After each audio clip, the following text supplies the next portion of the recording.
كذبت بيت الله نبزى محمدا ولما نطاعن حوله ونناضل ونسلمه ينسلمه حتى نسرى حوله ونذهل عن أبنائنا والحلائل وأبيض يستسقى الغمام بوجهه ثمان الجطامى عصبة للأرامل يعوذ به له اللاق من آلها وهم عنده في نعمة وفواضل. اپنے چچا کے شعر کو پیش کیا، یا رسول اللہ، جو چچا ابو طالب نے قصیدہ پڑھا تھا آپ کی شان میں، اور اس میں یہ شعر کہا تھا، آج وہ ہوتے تو جان لیتے کہ میں نے اس شعر کا حق ادا کر دیا کہ ہاں ہاں تم کیا سمجھتے ہو کہ میں اپنے بھتیجے کو چھوڑ دوں گا؟ نہ میری تلوار چلے گی، نہ میرا نیزہ اٹھے گا، نہ میرا تیر چلے گا، اس سے پہلے ہم چھوڑ دیں؟ نہیں، ہاں ہاں میں اسے چھوڑ دوں گا. کب؟ جب میری لاش کے ٹوٹے ٹوٹے ہو چکے ہوں گے، جب میرا گھرانہ چاروں طرف قربان ہو چکا ہوگا. ٹھیک ہے مڑ لے جے اس تو پہلے کوئی مائدہ لال لیتے بھی کھوے. ہاں کہ یا رسول اللہ آج میں نے شعر کا حق ادا کیا. ہاں کا پیمانہ ان کی محبت اور ان کا عمل اور ان کا کردار ہے رات دن کا، تو پھر پیمانہ یہ ہے. اور اگر پیمانہ کسی کی اپنا منشا اور مرضی ہے تو جو چاہو بناتے پھرو. حدیث میں آتا ہے کہ جب رات کو ہر کوئی سو جاتا اپنے اپنے بستر پر، تو حضرت ابو طالب کہتے میرے پیارے محمد صلی اللہ علیہ وسلم آپ بھی سب کے سامنے اپنے بستر پہ لیٹ جائیں، کیونکہ لوگ جھانک کے دیکھتے تھے دشمن مخالف، تاکہ ہر کوئی دیکھ لے کہ محمد اپنے بستر پہ سو گیا ہے. تو آقا علیہ السلام اپنے بستر پہ سو جاتے، جب تھوڑا سا اندھیرا، اور خود بیٹھے تکتے رہتے. جب اندھیرا چھا جاتا اور دیکھتے کہ اب کوئی جھانک تانک نہیں کر رہا ہوگا، حضرت ابو طالب خاموشی سے مصطفیٰ کو اٹھاتے، ادھر سے علی مرتضیٰ کو اٹھاتے. ہائے کہ کوئی بدبخت اگر رات کو تلوار لے کے حملہ کرے تو میرے علی پر ہو جائے، محمد پر نہ ہو. اب مجھے اپنے ایمان کے ساتھ قسم کھا کے بتا دو کہ اگر بات بڑی خاص ہے، بعض لوگ یہ کہہ سکتے ہیں کہ انہیں بطور بھتیجے کے، یتیم بھتیجے تھے، یتیم بھائی کے بیٹے تھے، محبت بہت تھی، محبت بہت تھی، اور یہ صرف وہ تبھی نسبی محبت کی وجہ سے ایسا کرتے تھے.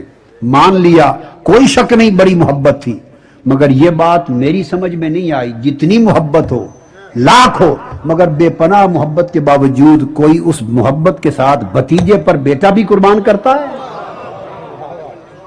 بھتیجے پر کوئی بیٹا قربان کرتا ہے؟ اگر خالی یہ عمل بھتیجا سمجھ کے کرتے تو اوروں کو لٹاتے، علی کو نہ لٹاتے. اور جب علی کو ان کے بستر پہ اور ان کو اس بستر پہ لٹا دیا تو یہ محبت صرف بھتیجا کر کے نہیں، نبی آخر الزمان کر کے بھی تھی.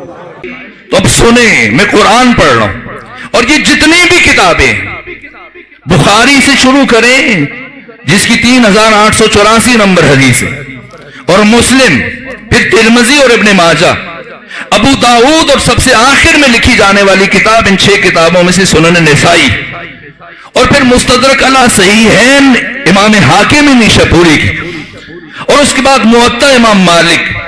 اور ان 6 کتابوں سے پیچھے چلے جائیں جو 6 کتابیں امام حسن عسکری اور امام علی نقی کے زمانے میں لکھی گئیں، امام رضا کے زمانے میں آ جائیے، ابو یعلا موصلی اور عبد الرزاق اور ابن ابی شیبہ، وہ کہ جو بخاری اور مسلم کے بھی استاد ہیں، ان کی کتابوں سے شروع کیجئے، پھر سیاہ ستہ، اور پھر حدیث کی جتنی بھی کتابیں اس زمانے میں آ جائیے، سلسلۃ احادیث صحیحہ امام ناصر الدین البانی نے جو لکھی ہے، اور پھر تاریخ کی جتنی بھی بڑی بڑی کتابیں ہیں، تاریخ مدینہ و دمشق جسے ابن عساکر نے لکھا، اور تاریخ اسلام وقی ترین تاریخ اور بہترین تاریخ ہے جسے امام شمس الدین ذہبی نے لکھا، اور تاریخ طبری ہے، اور تاریخ بغدادی جسے ابو بکر خطیب بغدادی نے لکھا ہے، اور البدایہ والنہایہ جسے ابن کثیر نے لکھا، اور الکامل جسے ابن اسیر نے لکھا، اور یعقوبی، اس الغابہ، مرج الذہب، الاصابہ، الاستیعاب،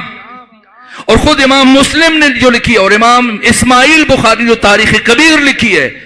یہ تاریخ اور حدیث کی ساری کتابیں اور جتنے علماء نے لکھی ہیں ان کی ارواح کو شاہد کرتا ہوں، اور اس دور کے جتنے بھی روشن فکر علماء ہیں کراچی سے لے کے آپ کے لاہور تک، جو کہتے ہیں احسان کرتے ہیں ابو طالب عمران پر کہ ٹھیک ہے یہ کلمہ نہیں پڑھا، اسلام قبول نہیں کیا، لیکن ان کے بارے میں خاموشی اختیار کرنی چاہیے، میں عرض کروں گا یہ احسان بھی نہ کرو، لیکن سب کے سب مل کر مجھے اس آیت کا مفہوم بتا دو کہ کس کے بارے میں نازل ہو رہی ہے، جس میں اللہ اعلان کر رہا ہے کہ لقد من اللہ علی المؤمنین اذ بعث فیہم رسولا منہم یتلو علیہم آیاتہ، لقد من اللہ علی المؤمنین اذ بعث فیہم رسولا من انفسہم، کہ اللہ نے مومنوں پر یہ احسان فرمایا کہ ان میں اپنے رسول کو مبعوث کیا کہ جو انہی کے نفوس میں سے ہے، تو مجھے وہ مومن ڈھونڈ کے بتا دو کہ جو اعلان رسالت سے پہلے جنہوں نے کلمہ پڑھا ہے۔ سورہ جمعہ میں اہل حجاز کی بات ہو رہی ہے، میں سورہ آل عمران کی آیت پڑھ رہا ہوں، سورہ جمعہ میں اہل مکہ کی بات ہو رہی ہے جن سے متعلق اللہ فرما رہا ہے هو الذی بعث فی الامیین رسولا، وہ ہے کہ جس نے امیین میں، ان بدھوں میں، ان جہلاء میں رسول کو بھیجا ہے۔ نہ سورہ جمعہ کی بات نہیں کر رہا، سورہ مبارکہ آل عمران جس میں اللہ فرما رہا ہے کہ لقد من اللہ علی المؤمنین، اللہ نے مومنوں پر احسان فرمایا۔ کیا احسان؟ اذ بعث فیہم رسولا، کہ ان مومنوں میں رسول بھیجا ہے، من انفسہم، وہ رسول انہی کے نفسوں میں سے ہے، انہی کی جانوں میں سے ہے۔ سورہ یاسین میں، سورہ جمعہ میں یہ الفاظ نہیں ہے۔ وہ مومنین کون سے ہیں؟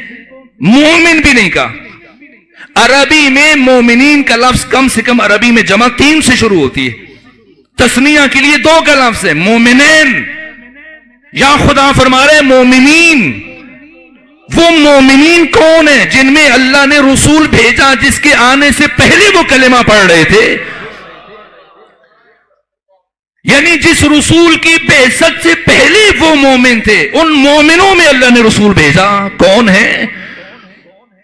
یا وہ ڈھونڈ کے بتائیں، اور صبح قیامت تک جتنے بھی نام لیے اور جتنے بھی روشن فکر ہیں کوئی ایک نہیں بتا پائے گا۔ اگر تم نہیں بتا پاتے ہو تو پھر ہم بتائیں گے کہ وہ مومن کون ہے۔ پہلے مومن ابو طالب عمران ہے، دوسرا ان کا بیٹا علی ہے، اور تیسری خدیجہ کبریٰ سلام اللہ علیہا۔ علاوہ کوئی کسی مفسر کے پاس چلے جائیے، کسی دانشور کے پاس چلے جائیے، کسی عالم کے، سنی، شیعہ، دیوبندی، بریلوی، اہل حدیث، بتائیں، سادہ سی بات ہے، قرآن فرما رہا ہے کہ اللہ نے مومنین میں بھیجا۔ وہ مومنین کون ہیں؟ جو رسول کی بعثت سے پہلے مومن ہیں، تو وہ کم سے کم 3 ہیں۔ ایک ابو طالب عمران ہے، بالآخر 600 سال کا عرصہ ہے۔ جناب عیسیٰ کو جب بیت المعمور پر اٹھایا گیا، 4تھے آسمان پر، تو جناب عیسیٰ کے 4تھے آسمان پر اٹھائے جانے سے لے کر پیغمبر کی ولادت تک کم سے کم 600 سال کا فاصلہ ہے۔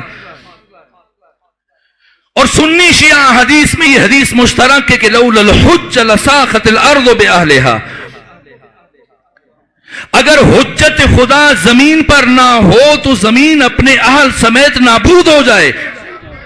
عیسیٰ جا چکے، ان کے بعد کوئی نبی بتاؤ، پیغمبر سے پہلے عیسیٰ کے بعد کوئی نبی بتاؤ۔ تو اگر ان 600 سالوں میں کوئی حجت خدا نہیں ہے تو پھر اس زمین کو نابود ہو جانا چاہیے۔ تو کیوں نابود نہیں ہوئی؟ اس لیے کہ انبیاء تو نہیں آئے، لیکن اللہ نے انبیاء کے اوصیاء کو برابر بھیجتا رہا ہے پروردگار۔ ان اوصیاء میں ہاشم بھی ہیں، ان میں عبد المطلب بھی ہیں، ان میں ابو طالب عمران بھی ہیں۔ اگر ابو طالب عمران ان اوصیاء کی صف میں نہ ہوتے اور اس درجہ رفیع پر فائز نہ ہوتے، بات اسلام کی نہیں ہے، بات ایمان کی نہیں ہے۔ اگر اس درجہ رفیع پر فائز نہ ہوتے اور اللہ کی حجت نہ ہوتے تو کبھی اللہ قرآن میں یوں نہ فرماتا لا اقسم بہذا البلد۔ یہ خدا فرما رہا ہے اب میں بخاری مسلم کے مقابلے میں اصول کافی یا تہذیب یا استبصار یا ملاحظ الفقی یا وسائل الشیعہ کی حدیث نہیں لے کے آ رہا، قرآن ہے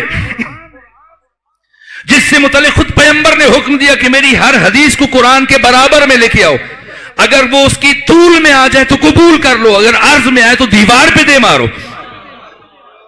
تو یہ قرآن ہے جو فرما رہے، اعلان کر رہے لا اقسم بہذا البلد، میں کبھی اس شہر مکہ کی قسم نہ اٹھاتا۔ پھر کیوں اٹھا رہا ہوں؟ اس لیے اٹھا رہا ہوں وانت حل بہذا البلد، اس لیے اٹھا رہا ہوں اے میرے مصطفیٰ تم یہاں رہتے ہو، زندگی گزارتے ہو، سانس لیتے ہو، اس مدینے کی گلیوں میں چلتے ہو۔ صرف محمد مصطفیٰ وہ تو مدینہ میں بھی رہے، قبر بھی مدینہ میں بنی، تو پھر اللہ مدینے کی قسم کیوں نہیں اٹھا رہا؟ مکہ کی قسم کیوں اٹھا رہا ہے؟ اس لیے کہ پیغمبر تو مدینہ میں رہے، لیکن اللہ صرف پیغمبر کی وجہ سے قسم نہیں اٹھا رہا۔ اللہ پیغمبر کے علاوہ دو اور شخصیتوں کی وجہ سے بھی قسم اٹھا رہا ہے، جن میں سے ایک شخصیت پیغمبر کے ساتھ مدینہ نہ جا سکی۔ کون ہے وہ؟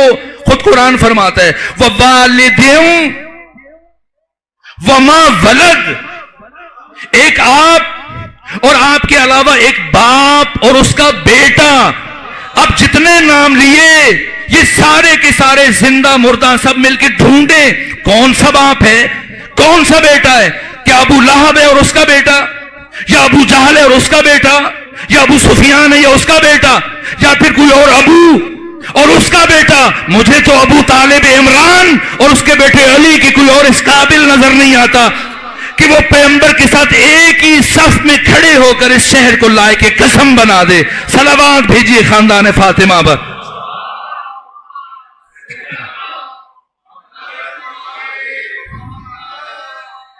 لقد من اللہ علی المومنین، اللہ نے مومنوں پر یہ احسان کیا، اذ بعث فیہم، کہ ان میں رسول بھیجا۔